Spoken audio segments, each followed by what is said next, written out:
You sit in the quiet after saying no, and the quiet does not feel peaceful yet. It feels strange, almost suspicious. Your body is still braced, as if something bad should happen because you finally chose yourself. The room is calm, but inside you there is a small, old alarm still blinking. You did not scream. You did not fight. You did not collapse. You simply stepped back. And somehow, that is what makes the guilt arrive. It can feel almost ridiculous at first. You chose rest, space, boundaries, a little dignity, a little air.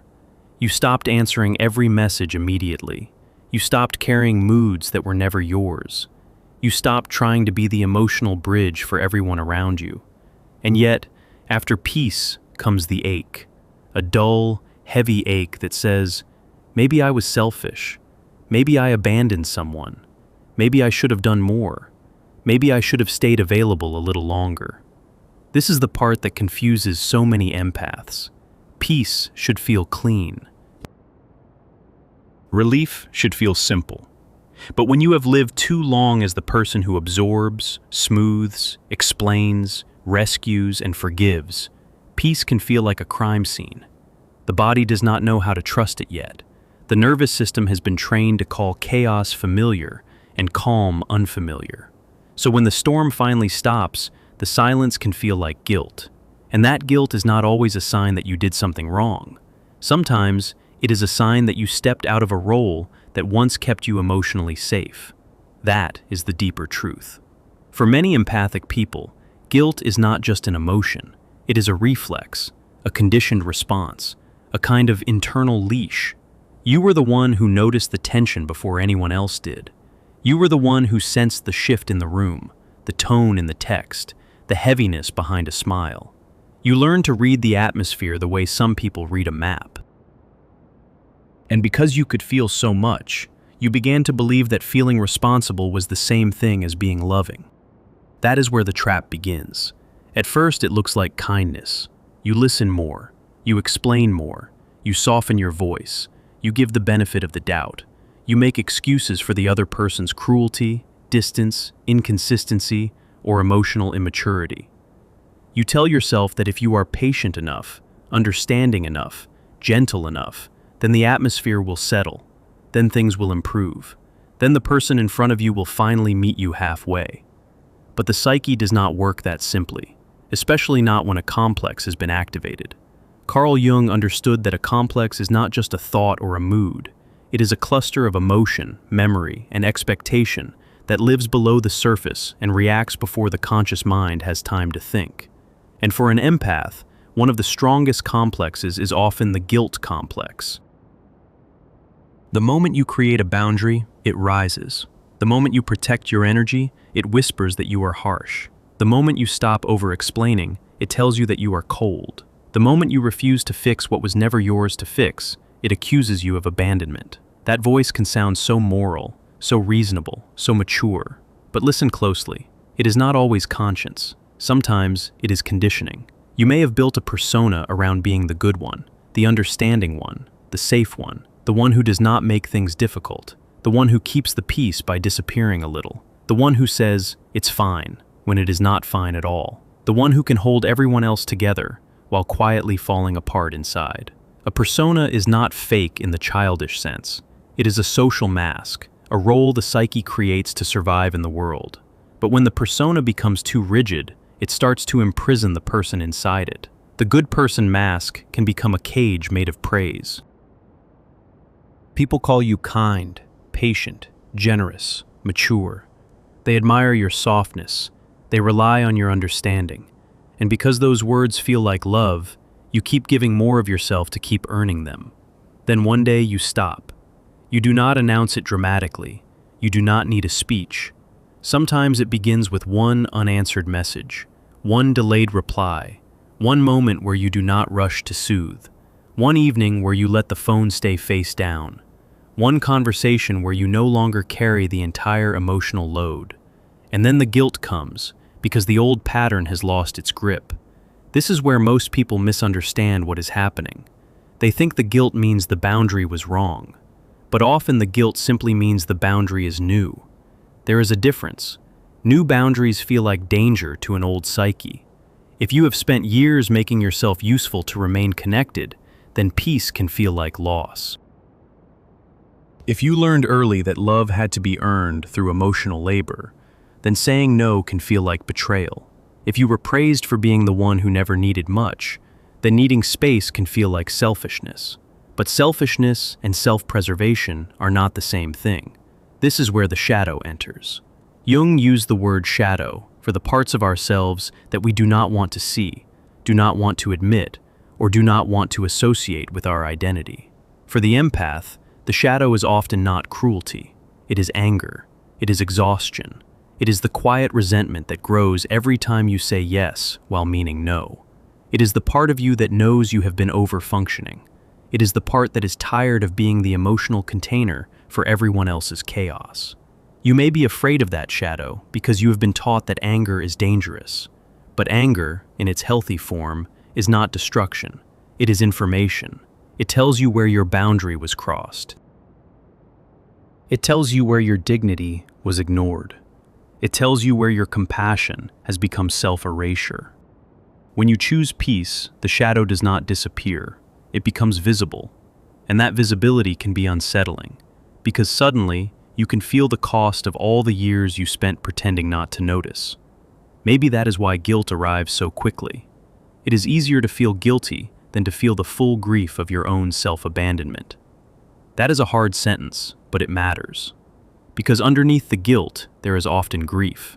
Grief for the times you were too available to people who were never truly available to you. Grief for the energy you poured into trying to make broken dynamics feel safe. Grief for the version of yourself that believed being needed would eventually become being loved.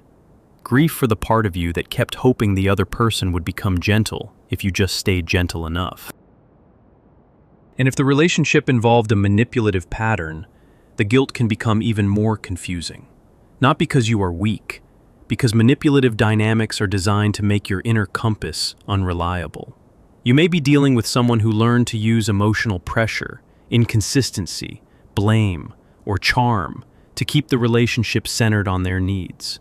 Not every difficult person is a narcissist, and it is not necessary to diagnose anyone to understand the pattern. But some relational systems are built around one person's emotional control and the other person's emotional labor. In those systems, your empathy becomes the fuel, your explanations become the bridge, your guilt becomes the chain. And the moment you stop feeding the dynamic, the system reacts. It may react with silence, with withdrawal, with sudden sweetness, with confusion, with a story about how you have changed, with a subtle attempt to make you feel harsh for having boundaries. Sometimes the other person does not even need to say much. Their disappointment alone can feel like punishment, because your psyche has been trained to equate their discomfort with your wrongdoing. That is why empath guilt can be so powerful. It does not just say, you did something bad. It says, you are the reason the peace is broken. But what if peace was never broken by your boundary? What if peace only became visible when the old performance ended? There is a difference between peace and appeasement. Appeasement is when you keep everyone comfortable at the cost of your own inner truth. Peace is when your body no longer has to betray itself to maintain connection. Appeasement looks polite from the outside. Peace feels honest from the inside. The body knows the difference before the mind does. You can feel it in the shoulders, when they finally drop after years of being held up in anticipation. You can feel it in the stomach when it stops nodding itself around other people's moods. You can feel it in the jaw when you no longer need to bite back your truth. You can feel it in the breath when it begins to deepen because you are not constantly preparing for emotional impact. And still, guilt may come. That is because guilt is often the last guardian of the old identity. It stands at the doorway and says, if you cross this line, who will you be now? That is the real question. Not, am I a bad person for choosing peace? But, who am I when I am no longer available to be consumed by other people's chaos? That question can feel terrifying if your identity has been built around emotional usefulness. It can feel like emptiness at first, like a room after the furniture has been removed. But emptiness is not always absence. Sometimes it is space. Space for the self to emerge. Jung called the self the deeper organizing center of the psyche, larger than the ego, wiser than the role you perform, more whole than the identity you defend. The ego says, I must keep everyone okay. The self says, you must become whole. The ego says, stay useful, stay loved. The self says, stay true. And these two voices do not always agree. That is why choosing peace can feel like a psychological rupture. The ego panics because the old strategy is gone. The self is quieter, but it is more real. It does not need applause. It does not need to be understood by everyone. It simply asks for integrity. For the empath, integrity may look like a boundary that others do not celebrate. It may look like leaving a conversation before you are drained. It may look like not answering immediately. It may look like refusing to explain yourself to someone committed to misunderstanding you. It may look like saying, no, I cannot carry this for you, and then letting the discomfort be theirs to hold. That discomfort is important, because if you have been living in a pattern of overgiving, the first sign of healing is often not joy. It is guilt mixed with relief. You feel lighter, and then you feel bad for feeling lighter. You feel calmer, and then you worry that calm means you have become less loving. You stop rescuing, and then you fear you have become cruel. But coldness and clarity are not the same. Distance and indifference are not the same. Boundaries and punishment are not the same. Sometimes the most loving thing you can do is stop participating in a pattern that keeps both people emotionally immature. Sometimes your silence is not rejection, it is an act of psychological truth. Sometimes your refusal to explain yourself is not arrogance, it is the end of self-abandonment. And yes, that can feel like guilt at first, because guilt has been the language of your old loyalty.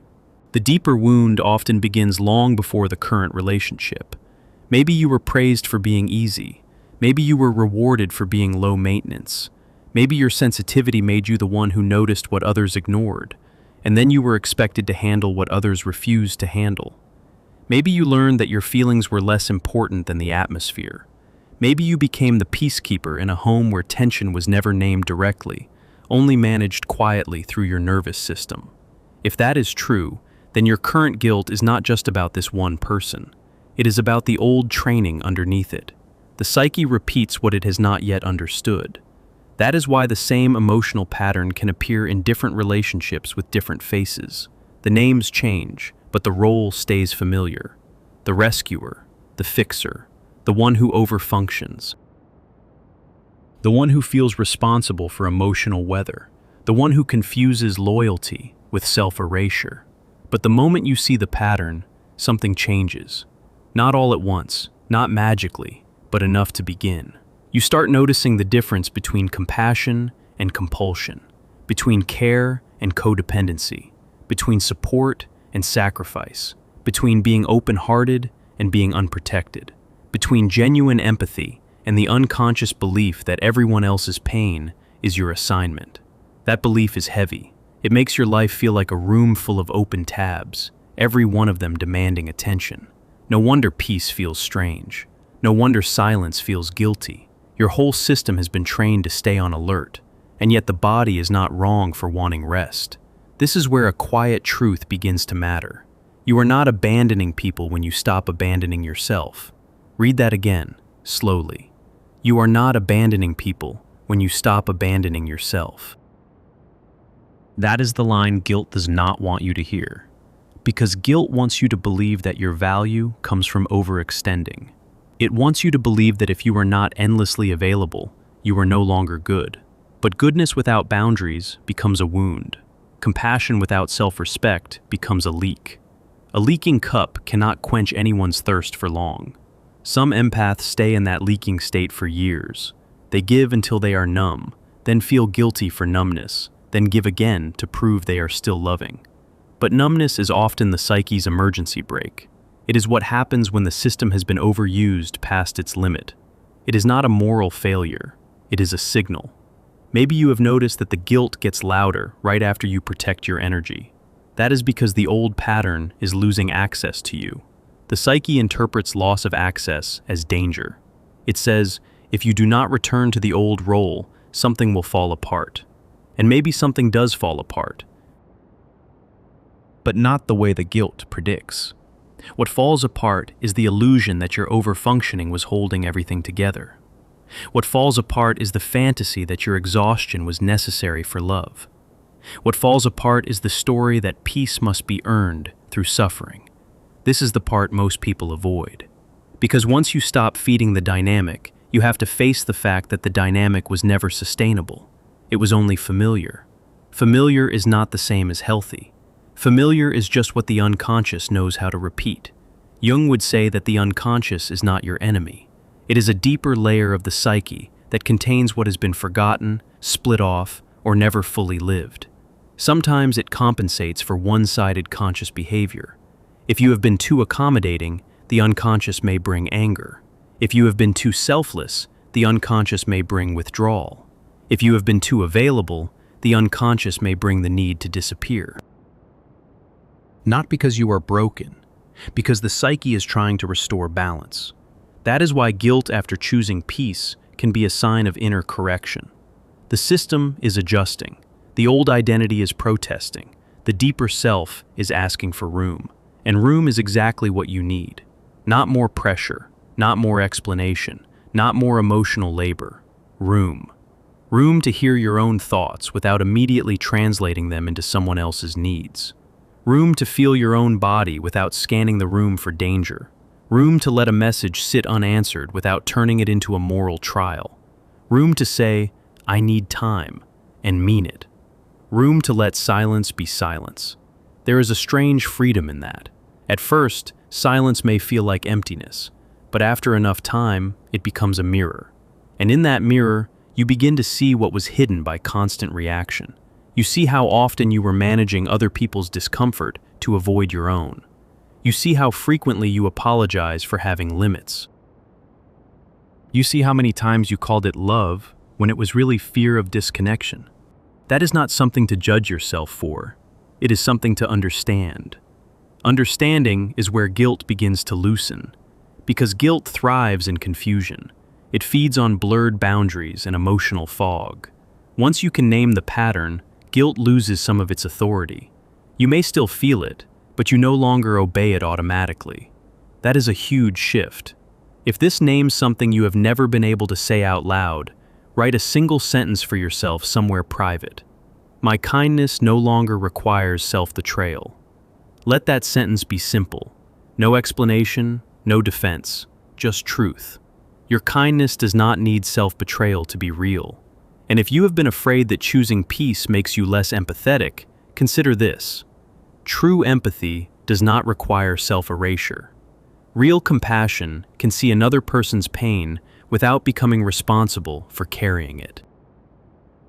Real love can stay open without becoming porous. Real care can have a spine. A boundary is not the opposite of love. In many cases, it is the shape love takes when it grows up. This is why the guilt can be so intense when you first begin to protect your energy. You are not just breaking a habit. You are changing the structure of your identity. You are moving from rescuer to witness, from container to person, from emotional servant to conscious self. That transition is not always graceful. Sometimes it feels clumsy, selfish, even awkward. You may overcorrect. You may feel guilty for not feeling guilty enough. You may wonder if you are becoming hard. But hardness is not what happens when you stop overgiving. Often what happens is that your nervous system finally gets a chance to stop bleeding. There is a difference between a closed heart and a healed one. A closed heart cannot feel. A healed heart can feel without being consumed. That is the goal, not numbness, not revenge.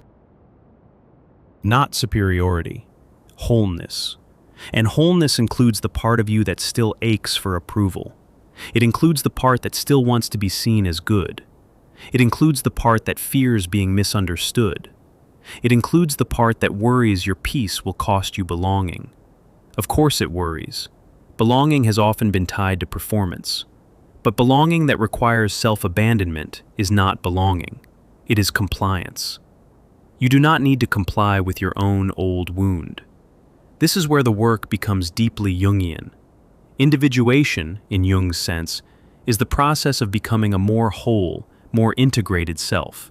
Not a perfect self, not a socially approved self. It means separating from unconscious roles that once kept you safe, but now keep you small. It means recognizing the shadow, withdrawing projections, and no longer living only through the expectations of others. For the empath, individuation may begin the moment you stop assuming that your discomfort is a sign you should return to the old pattern. Sometimes discomfort is exactly the sign that you are moving in the right direction. The psyche resists growth when growth threatens the old identity. That resistance can feel like guilt, fear, loneliness, or the urge to go back and make everything comfortable again. But if you return too quickly, you may lose the very insight that was trying to save you. Peace is not a betrayal of your nature. It is a correction of your overextension. And once you begin to live from that correction, something subtle changes in the way you move through the world. Your yes becomes more honest. Your no becomes more stable. Your silence becomes less reactive and more grounded. You stop performing emotional availability as proof of goodness. You begin to value your own inner weather. The phone can stay silent without becoming a verdict. The room can stay quiet without becoming a threat. The other person's disappointment can remain theirs. You do not have to absorb it to prove you care. That is freedom. Not dramatic freedom. Quiet freedom. The kind that does not need to announce itself. And yes, sometimes the guilt will return. Not because you failed, but because healing is layered. The old complex may still knock on the door. The old persona may still reach for the familiar mask. The old rescuer may still try to take over in moments of stress. When that happens, do not panic. Do not shame yourself. Just notice. Notice the body. Notice the tightening chest. Notice the urge to over-explain. Notice the fantasy that if you just say the right thing, the discomfort will disappear. Then breathe. And let the feeling pass through without turning it into a command. That is how you teach the nervous system something new. Not through force, through repetition, through calm recognition. Through honest boundaries that do not need to be dramatic to be real. There is no need to become cold. Coldness is often just pain with armor on it. What you need is not armor, you need clarity. You need enough inner steadiness to let other people have their feelings without making them your job. You need enough self-trust to recognize when guilt is wisdom and when it is just an old wound in disguise. And over time, you will learn the difference. You will learn that some guilt is useful because it points to a real value you may have violated. But much of the guilt that follows peace is not moral insight. It is withdrawal from an old addiction to overfunctioning. It is the echo of a role that no longer fits. You do not have to wear it forever. You can put it down. Maybe that is the real turning point. Not the moment you stop caring, but the moment you stop confusing care with self-sacrifice. Not the moment you become hard, but the moment you become honest. Not the moment you withdraw from love, but the moment you withdraw from the pattern that was draining love out of you. The empath's peace is not a punishment. It is a return to the body that has been speaking in knots and fatigue, a return to the mind that no longer wants to be available to every emotional storm, a return to the heart that can care without collapsing, a return to the self that does not need to earn its right to exist. And when guilt appears again, as it sometimes will, you can meet it differently. You can say, quietly, "I hear you, but I am not going back to self-betrayal just because it feels familiar." That is not cruelty. That is maturity. That is the moment the inner chain begins to break. And perhaps the most important thing to remember is this: choosing peace does not make you less loving. It makes your love more conscious. It makes your yes more meaningful. It makes your no more sacred. It makes your presence less performative and more real. You do not owe endless access to prove your heart. You do not owe emotional labor to remain good. You do not owe your exhaustion to anyone. If someone only feels your value when you are overextending, then your peace will feel like a loss to them.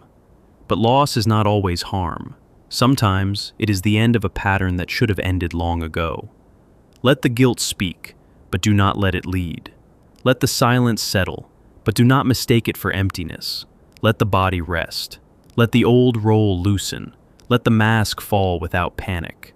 And when you look back at the quiet room, at the phone, at the space you created by choosing yourself, remember this: Peace is not the absence of love.